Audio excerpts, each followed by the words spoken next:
اعوذ باللہ من الشیطان الرجیم بسم اللہ الرحمن الرحیم۔ ہم لوگ سورۃ البقرہ کے 3rd رکوع کی تفسیر دیکھ رہے ہیں۔ ابھی تک ہم لوگوں نے 3rd رکوع کی جو فرسٹ آیت تھی اس میں ہم لوگوں نے دیکھا تھا جو اللہ تعالیٰ نے ہمیں ہماری ڈیوٹیز بتائی تھی کہ ہمیں پیدا کرنے کا کیا مقصد ہے۔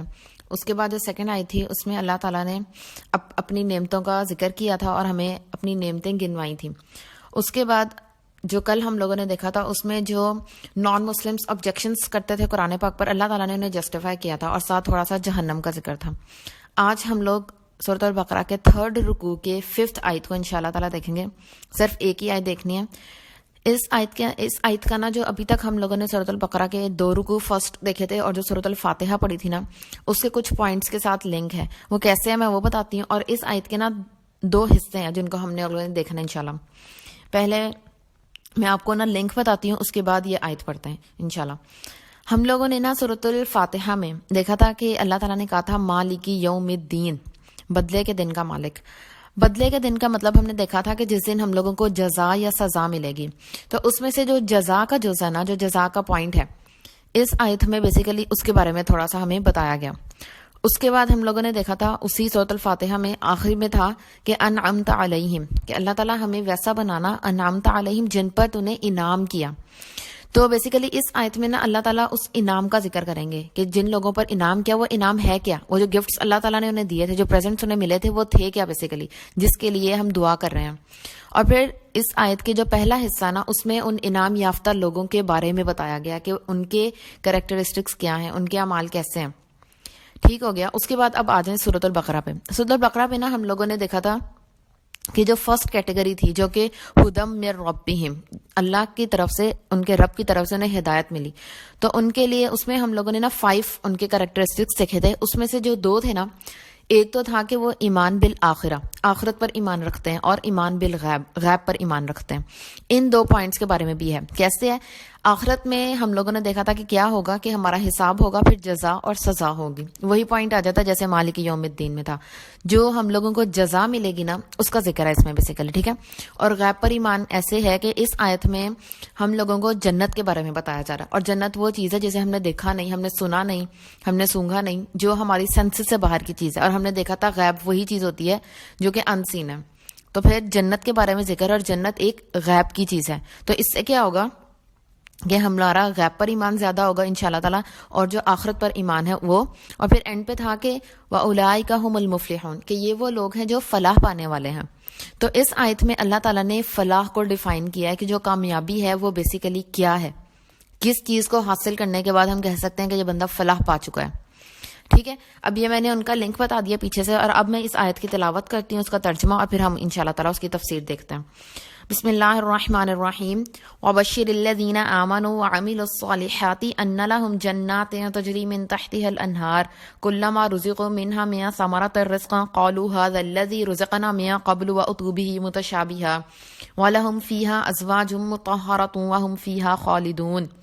اور خوشخبری دے دیجئے ان لوگوں کو جو ایمان لائے اور انہوں نے نیک عمل کیے کہ ان کے لیے ایسے باغات ہیں جن کے نیچے نہریں بہہ رہی ہیں۔ جب انہیں ان باغوں میں سے کسی قسم کا پھل کھانے کو دیا جائے گا تو وہ کہیں گے یہ تو وہی ہے جو اس سے پہلے بھی ہم دیے گئے تھے، اور انہیں اس سے ملتے جلتے پھل دیے جائیں گے، اور وہاں ان کے لیے پاک صاف بیویاں ہوں گی، اور وہ ان باغات میں ہمیشہ رہنے والے ہیں۔ سب سے پہلے میں نے کہا ہے کہ اس آیت کے نا 2 پارٹس ہیں۔ جو اس کا پہلا پارٹ ہے نا وہ ہمیں بتا رہا ہے کہ انعمتا جن لوگوں پر انعام کیا گیا ان کے کریکٹرسٹکس کیا ہیں، اور جو 2nd اس کا پارٹ ہے اس آیت کا، اس میں اس انعام کا ذکر کیا گیا اور اس کو تھوڑا سا ڈسکرائب کیا اللہ تعالیٰ نے۔ اصل میں نا قرآن پاک میں ایسا ہے کہ جہاں پہ بھی جہنم کا ذکر آتا ہے نا، سائڈ بائی سائڈ جنت کا بھی آتا ہے۔ اللہ تعالیٰ جہاں ہمیں سزا دیتے ہیں نا وہاں پہ جزا کا بھی بتاتے ہیں، جہاں پہ اللہ تعالیٰ اپنے غضب کا ذکر کرتے ہیں وہاں پہ اپنی رحمت کا بھی ذکر کرتے ہیں۔ کل ہم لوگوں نے جہنم کے بارے میں دیکھا تھا، اور آج اللہ تعالیٰ نے بالکل نیکسٹ آیت میں جنت کے بارے میں ہمیں بتایا۔ سب سے پہلے جو اس میں 2 پوائنٹس ہیں جو کہ اللہ تعالیٰ نے ان لوگوں کو مخاطب کر کے کیا کہا ہے، وبشر، اور خوشخبری دے دو۔ اور دیکھو کتنی بڑی بات ہے کہ جو رب العالمین ہے، جو مالک یوم الدین ہے، جو پورے کائنات کو نظام چلانے والا ہے، جو کہ جنت جہنم کا مالک ہے، جو مالک یوم الدین ہے، جو کہ بدلے کے دن کا مالک ہے، وہ کہہ رہا ہے کہ خوشخبری دے دو، یعنی گڈ نیوز ہے ہمارے لیے، کنگریچولیشنز کہہ رہا ہے اللہ تعالیٰ ہمیں ان لوگوں کو۔ کن لوگوں کو کہہ رہا ہے؟ کہ جو آمنو، ایمان لے کر آئے. دیکھیں ابھی تک ہم لوگوں نے نا سورۃ البقرہ کے 3rd رکوع کو بھی کمپلیٹ نہیں کیا, اور ابھی اتنی دفعہ پھر ایمان کا ذکر آ چکا ہے. اس سے نا آپ لوگوں کا اندازہ ہوگا کہ ایمان کی اہمیت کیا ہے. ایمان کی ڈسکرپشن ہم پہلے بھی بہت دفعہ دیکھ چکے ہیں, میں پھر دوبارہ ریوائز کرتی ہوں. ایمان 3 چیزیں امپورٹنٹ ہیں ایمان کے لیے. سب سے پہلی چیز کہ جس بھی چیز پر آپ ایمان لائے ہو زبان سے اس کا اقرار کرنا ہے, زبان سے آپ نے کہنا ہے. اس میں وہی دونوں چیزیں آئیں گی, ایمان مفصل, ایمان مجمل. اس کو آپ لوگ یاد کریں, پڑھیں اس کا ترجمہ یاد کریں اور اس کو اچھے سے سمجھیں. پہلی چیز زبان سے کہنا, اور جو پہلا کلمہ ہے وہ بھی لا الہ الا اللہ محمد رسول اللہ, یہ بھی ہمارے ایمان کا حصہ ہے. بلکہ اس کے بغیر تو انسان مسلمان بھی نہیں ہو سکتا. ٹھیک ہے, یہ دونوں چیزیں. اس کے بعد آتا ہے دل سے. آپ کے دل پر ایک پکی سٹیمپ لگی ہونی چاہیے ہر اس چیز پہ جس پہ آپ زبان سے اقرار کرتے ہیں نا, آپ کے دل بھی اسی چیز کی گواہی دے, ہر چیز کی. ٹھیک ہے. اس کے بعد تیسری چیز آتی ہے آپ کا عمل. جس چیز پر آپ ایمان لائے ہیں زبان سے اقرار کر رہے ہیں, آپ کا دل اس چیز کو مان چکا ہے. اب آپ کے ایکشنز شو کریں کہ آپ کو کسی کے سامنے, اگر آپ کسی بھی سوسائٹی میں ہیں نا, تو آپ کے ایکشن شو کریں کہ آپ مسلمان ہیں, آپ اس چیز پر ایمان لانے والے ہیں. اگر آپ قرآن پاک پہ ایمان لانے والے ہیں نا, تو قرآن کے ہر حکم کو مانیں گے اور اسے اپنے عمل میں بھی لے کر آئیں گے. پھر اگر آپ کسی ایسی سوسائٹی میں رہتے ہیں نا جہاں پہ ہر طرح کے لوگ موجود ہیں, مطلب جس میں مسلمس بھی ہیں نان مسلمس بھی ہیں, تو آپ کے ایکشنز شو کریں گے کہ شی اور ہی از اے مسلم. کہ جو مسلمان ہوتا ہے وہ کبھی جھوٹ نہیں بولتا, جو مسلمان ہوتا ہے وہ دھوکہ نہیں دے سکتا, جو مسلمان ہوتا ہے اس کی ڈریسنگ ایسی ہوتی ہے, جو مسلمان ہوتا ہے وہ اپنی نظریں جھکا کے چلتا ہے, اس میں حیا ہوتی ہے, جو مسلمان ہوتا ہے وہ کبھی چیٹ نہیں کر سکتا, جو مسلمان ہوتا ہے وہ ہیلپنگ ہوتا ہے, وہ ہمیشہ دوسرے کی مدد کرتا ہے. بس یہ دیکھ لیں کہ آپ کے ایکشن اتنے اسٹرانگ ہونے چاہیے کہ ہر کوئی دیکھ کر بتا سکے کہ یہ جیسے تھا کہ اللہ کے نبی صلی اللہ علیہ وسلم کے کردار کے بارے میں پوچھا گیا تو حضرت عائشہ نے کہا کہ وہ تو چلتا پھرتا قرآن تھے, تو وہ ہمارے لیے کیا ہے, اسوہ حسنہ ہے, ہم نے بھی انہی کی طرح بننا ہے انشاءاللہ تعالیٰ. ٹھیک ہے. اس کا ایک پوائنٹ ہو گیا ایمان والوں کو. دیکھیں جو زبان سے, دل سے اور اپنے عمل سے شو کریں گے نا, ان کے بارے میں اللہ تعالیٰ کہہ رہے ہیں وبشر, انہیں خوشخبری دے دو.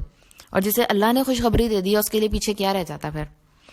اچھا, اب جو یہ ایکشنز ہیں نا, ٹنگ, ہارٹ اینڈ ایکشنز, آپ کی زبان گواہی دے, آپ کا دل پوری گواہی دے, اور پھر آپ کے عمل, جو یہ ایکشنز ہیں نا, انہی کو آگے فردر تھوڑا سا ایکسپلین کیا گیا ہے. آمنوا وعملوا الصالحات, اور وہ کیسے عمل کرتے ہیں, نیک صالح عمل, گڈ ڈیڈز ہونے چاہیے ان کے. اور یہ جو نیک عمال ہوتے ہیں نا, اس کے اندر آپ لوگ 3 چیزوں کو یاد رکھیں ہمیشہ. کبھی بھی کوئی نیک عمل کرنے کے لیے ان 3 پوائنٹس کو ہمیشہ یاد رکھیں. سب سے پہلے کوئی بھی نیکی کرنے سے پہلے آپ کو نالج ہونا چاہیے کہ یہ نیکی کا کام ہے یا برائی کا کام ہے. اگر یہ نیکی کا کام ہے, فار ایگزامپل اگر نماز پڑھنی ہے, یہ نیکی کا کام ہے. ٹھیک ہے. اب ہم لوگوں کو جب نالج نہیں ہوگا کہ کتنی نمازیں ہیں, نمازوں کی رکعت کتنی ہے, نمازوں کے اوقات کیا ہیں, اس کا طریقہ کار کیا ہے, رکوع میں کیا پڑھنا ہے, سجدے میں کیا پڑھنا ہے, اس کے بعد کتنے سجدے کرنے ہیں, اور ہم لوگ سورۃ الفاتحہ پڑھنا اس میں لازم ہے, اس میں کون سی چیزیں جو فرائض میں شامل ہیں, کون سی ہیں جو مستحب ہیں, کس نماز میں کیا کریں گے جس سے نماز ٹوٹ جائے گی, یہ سب کچھ کیا ہے, نالج. ہمیں اس چیز کا جو بھی ہم نیک عمل کرنا چاہتے ہیں ہمیں اس کا نالج ہونا چاہیے. جیسے کوئی بھی انسان حج کرنا چاہتا ہے, کتنا بڑا نیکی کا کام ہے, کتنا مطلب یہ فرائض میں شامل ہے. جب ہمیں اس کا نالج نہیں ہوگا نا تو ہم وہ نیک عمل بھی نہیں کر سکتے. ٹھیک ہو گیا. اس کے علاوہ بھی اگر ہم کسی کی ہیلپ کرنا چاہتے ہیں, ہمیں اس کا بھی طریقہ آنا چاہیے کہ ہم نے کسی کو ڈیگریڈ نہیں کرنا. اللہ تعالیٰ نے ہمیں کیسے حکم دیا ہے, اور سب سے پہلا ہمارے مال پر حق کس کا ہے. ٹھیک ہے. اور یہ بھی اب جب ہم جیسے جیسے آگے پڑھتے جائیں گے نا تو اس میں ہمیں پتہ چلے گا کہ خرچ کرنے میں بھی اللہ تعالیٰ نے ہمیں کیٹیگریز بتائی ہیں. کیا خرچ کرنا ہے اللہ تعالیٰ نے ہمیں وہ بھی بتایا, کیسے خرچ کرنا ہے وہ بھی بتایا, ہر چیز. سب سے پہلی چیز آتی ہے نالج. اس کے بعد دوسری سب سے اتنی امپورٹنٹ چیز ہے یہ, جسے ہم بالکل بھی اگنور نہیں کر سکتے, وہ ہے ہماری نیت, ہماری انٹینشنز کیا ہیں کوئی بھی نیک عمل کرنے کی. ٹھیک ہے. اگر تو ہماری نیت 100% خالصتاً اللہ کی رضا ہے نا, تو وہ نیک عمل ہی کنسیڈر ہوگا, اور وہ آخرت میں نیک عمل بن کر ہی ہمارے سامنے آئے گا. لیکن اگر ہماری نیت یہ تھی کہ اگر میں کسی کی ہیلپ کر رہی ہوں تو میں اس کو نیچا دکھانے کے لیے, یا اسے اپنا ماتحت بنانے کے لیے, اس پر اپنا احسان جتانے کے لیے, یا اسے ڈیگریڈ کرنے کے لیے کر رہی ہوں, تو یہ کوئی نیک عمل نہیں ہے. چاہے میں جتنا مرضی خرچ کر لوں, وہ کبھی بھی نیک عمل میں شامل نہیں ہوگا. اگر میں کسی کی ہیلپ کرتی ہوں اور وہ اس لیے ہیلپ کر رہی ہوں, میری نیت یہ ہے کہ وہ سب کو بتائے, مجھے ہر کوئی میری تعریف کرے کہ دیکھو کتنی ہیلپنگ ہے یہ, تو یہ نیک عمل نہیں ہے. بلکہ میں نے کیا کیا ہے, اور ریاکاری میں جا کے میں نے اس نیک عمل کو برے عمل میں تبدیل کر دیا. تیسری چیز یہ کہ آپ دنیاوی چیز حاصل کرنے کے لیے وہ نیک عمل کرو. جیسے کہ اللہ تعالیٰ کہتے ہیں کہ اگر کوئی بھی انسان پیسے کے لیے یا عورت کے لیے ہجرت کرتا ہے نا تو اس کے لیے وہی ہے. اور اگر کوئی اللہ کے لیے ہجرت کرتا ہے تو پھر وہ اپنا اعمال جو ہوں گے اللہ کے ہاں پا لے گا. اگر کوئی انسان جہاد کرتا ہے اور وہ جہاد کا مقصد صرف مال غنیمت حاصل کرنا ہے تو اس کو صرف وہی ملے گا, نیکی نہیں ملے گی. اس لیے سب سے پہلی چیز ہے نالج, اس کے بعد چیز آتی ہے نیت, آپ کی انٹینشنس. اور تھرڈ, یہ بھی بہت امپورٹنٹ ہے نیک عمال کرنے کے لیے, you should do your all good deeds according to سنہ. جو اللہ کے نبی نے ہمیں طریقہ بتایا نا, ہم اس سے ہٹ نہیں سکتے, کیونکہ اللہ کے نبی کا جو راستہ ہے نا وہی صراط مستقیم ہے. ٹھیک ہے, اگر ہم لوگ سنت سے ہٹ کے ایکسٹرا کوئی چیز ایڈ کریں گے نا اپنی عبادات میں, کسی بھی چیز میں, تو اسے بدعت کہتے ہیں, اور اسلام میں بدعت کی کوئی گنجائش نہیں ہے.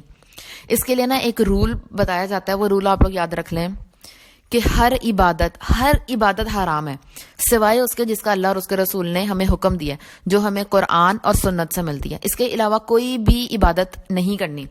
ایک چیز. دوسری چیز کہ دنیاوی لحاظ سے ہر چیز حلال ہے سوائے اس کے جس کو مینشن کیا گیا قرآن پاک یا احادیث میں کہ یہ حرام ہے.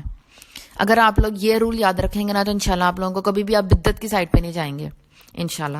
ٹھیک ہے, اب جو لوگ ایسا کریں گے ایمان بھی رکھیں گے اور نیک اعمال بھی کریں گے, اللہ تعالیٰ انہیں خوشخبری دے رہا ہے. اور کیا کہہ رہا ہے ان کے لیے کیا ہے؟ اچھا, اللہ تعالیٰ نے اب ان کے لیے جنت بنائی ہے قیامت کے دن. قیامت کے دن جب حساب ہوگا اور دیکھا جائے گا کہ یہ ایمان والا تھا, نیک عمل کرنے والا تھا, انہیں ملے گی جزا, اور جزا میں ملے گی جنت. اب جنت کو اللہ تعالیٰ نے کیسے ڈسکرائب کیا؟ میرا نا یہ کانسیپٹ ہے کہ جب بھی آپ لوگ جنت یا جہنم کے بارے میں پڑھیں یا سنیں نا, جسٹ کلوز یور آئیز اور اس کو امیجن کریں. اگر آپ لوگ یہ سن رہے ہیں نا توجہ سے, تو پلیز اپنی آنکھیں بند کریں, اور اب میں جو کچھ بولوں گی نا اس کو آپ نے امیجن کرنا ہے کہ آپ لوگ اس جگہ پہ موجود ہیں اور وہ ہر چیز آپ کو مل چکی ہے. ٹھیک ہے, سب سے پہلے نیک عمل کیے ان کے لیے ایسے باغات ہیں. سب سے پہلے اللہ تعالیٰ نا اس چیز کی, اس جنت کی لوکیشن بتا رہے ہیں. کیا ہے وہ؟ باغات ہیں. باغ کو امیجن کریں اپنے ذہن میں, جن کے نیچے نہریں جاری ہیں. ایک ایسا باغ ہے, گرینری ہی گرینری ہے, جہاں پہ فلاورز ہیں, اور وہ گرینری, وہ فلاورز, وہ جو چیز ہوگی نا, جو گارڈن ہوگا, وہ ویسا نہیں ہوگا جیسے دنیا کا, وہ اس سے بہت خوبصورت ہوگا, بہت زیادہ, جسے کہتے ہیں نا لیوش لائف ہوگی. ایسی چیز ہوگی جو آپ کی آنکھوں کو ٹھنڈک دے گی, آپ کی روح کو سکون پہنچے گا, آپ کے دل کو سکون پہنچ رہا ہوگا. وہاں پہ سانس لینا, وہاں پہ چلنا پھرنا, ہر چیز بہت سکون دے گی. ایسے گارڈنس ہیں, اور وہاں پہ کیا ہے؟ نہریں جاری ہیں. اب دیکھیں وہاں پہ ساتھ پانی کی آواز آ رہی ہوگی. امیجن کرتے جائیں اس چیز کو. سب سے پہلے اللہ تعالیٰ نے لوکیشن بتائی, اس کے بعد کیا بتا رہے ہیں؟ مینیو کیا ہوگا وہاں کا. جب انہیں ان باغوں میں سے کسی قسم کا پھل کھانے کو دیا جائے گا تو وہ کہیں گے یہ تو وہی ہے جو اس سے پہلے بھی ہم دیے گئے. اب سوچیں کہ کوئی ایک فرشتہ ہوگا جو آپ کے پاس آئے گا اللہ تعالیٰ کی طرف سے, وہ آپ کے پاس پھل لے کر آ رہا ہے, اور آپ اسے کہہ رہے ہیں نہیں یہ پھل تو میں نے پہلے بھی کھایا. وہاں پہ کیا ہوگا؟ ایسی ورائٹی ہوگی جو ہمیں لگے گا کہ ہم نے پہلے کھایا. ہم جتنی دفعہ جو چیز کھائیں گے نا اس کا ٹیسٹ ڈفرینٹ ہوگا, اس کی اسمیل ڈفرینٹ ہوگی, اور ہمیں اس کے لیے محنت نہیں کرنی پڑے گی. وہاں پہ ہمارے لیے ملازم ہوں گے جو ہر کوئی آ رہا ہے کھانے کی چیز ہمارے سامنے پیش کر رہا ہے. ہم اس گارڈن میں ہیں جہاں پہ نہریں ہیں, اور پھر ہمارے سامنے ڈفرینٹ طرح کی ورائٹی والے کھانے آ رہے ہیں. ایسا مینیو جو دنیا میں نہ کبھی کسی نے دیکھا, نہ کوئی امیجن بھی نہیں کر سکتا. اس کے بعد پھر اللہ تعالیٰ کیا کہہ رہے ہیں؟ اور انہیں اس سے ملتے جلتے پھل دیے جائیں گے, کھانے کی چیزیں دی جائیں گی بار بار ڈفرینٹ, اور دیکھنے میں ایک جیسی لگیں گی لیکن ان کے ذائقے مختلف ہوں گے. اور تیسری چیز اللہ تعالیٰ بتا رہے ہیں کہ وہاں پہ آپ کا پارٹنر کیسے ہوں گے, اور وہاں ان کے لیے پاک صاف بیویاں ہوں گی. دیکھیں اللہ تعالیٰ نے صرف یہ نہیں کہا کہ وہاں پہ بیویاں, بلکہ پاک صاف. اس سے پاکیزگی کی, طہارت کی اہمیت کا اندازہ ہوتا ہے. اور جنت میں وہی ملے گا نا جو انسان کو اپنی لائف میں بیسٹ لگتا ہے. تو دیکھیں جو پاک صاف بیویاں ہوتی ہیں وہ انسان کو یہ چیز پسند ہوتی ہے کہ اس کی بیوی جو ہو وہ پاک صاف ہو. تو یہ دنیاوی لحاظ سے بھی دیکھنا چاہیے کہ اگر کوئی بھی جو میرڈ لڑکیاں ہوتی ہیں نا, انہیں اس چیز کا خاص خیال رکھنا چاہیے. اس پاکیزگی میں نا باطنی پاکیزگی بھی آتی ہے اور ظاہری بھی آتی ہے. مطلب آپ کا اندر بھی پاک ہونا چاہیے, آپ کا کریکٹر اسٹرانگ ہونا چاہیے, اور آپ کو بظاہر طور پہ بھی یہ نہیں کہ آپ بالکل گندے مندے ہو, بالکل پاک صاف. اور دیکھیں جنت کی جو بیویاں ہوں گی ان کے کریکٹرسٹکس میں یہ چیز شامل ہے کہ وہ پاک صاف ہوں گی, ان میں طہارت ہوگی. اور وہ طہارت کون سی ہے؟ ان کے کریکٹر کی بھی اور بظاہری بھی, مطلب ظاہری طور پہ بھی وہ بہت خوبصورت ہوں گی, بالکل پاک صاف, اور وہ ان کے کردار بھی بہت پاک ہوں گے. اور پھر جو آخری چیز ہے نا وہ ایک ایسی چیز ہے جو بندے کو نا کہتی ہے کہ چاہے ساری دنیا بھی دے دے نا بس یہ ہمیں مل جائے. کیوں؟ اور وہ کیا ہوگا؟ وَهُمْ فِيهَا خَالِدُونَ. اور وہ ان باغات میں، اس لیوش لائف میں، ایسے جو بندے کا سٹینڈرڈ ہوتا ہے نا، جو اس کی سچ مچ فلاح ہے، وہ کامیابی، وہ انعامتا، وہ جو انعام ہمیں ملنے والا ہے انشاءاللہ تعالی، اس کے بارے میں کیا ہے کہ وہ ایسی جگہ ہے جہاں پہ وہ ہمیشہ رہنے والا ہے، فور ایور. اب آپ لوگ خود سوچ لیں کہ اس دنیا میں جو بھی انسان آتا ہے نا، وہ 100 سال، 2 سال، 200 سال، 300 سال، جتنی بھی زندگی گزارے، آخر کار اس کا اینڈ ہوگا ہی ہوگا. لیکن وہ زندگی، وہ باغات، وہ نہریں، وہ پھل، وہ پاکیزہ بیویاں، وہ سب کچھ ایسی ہوگی جو ہمیشہ کے لیے ملے گا. نیور اینڈنگ لائف ہوگی. اور اب اس کے لیے اللہ تعالیٰ نے ہم سے ڈیمانڈ کیا کی ہے؟ ان سب چیزوں کے لیے ہم سے کیا ڈیمانڈ کی ہے؟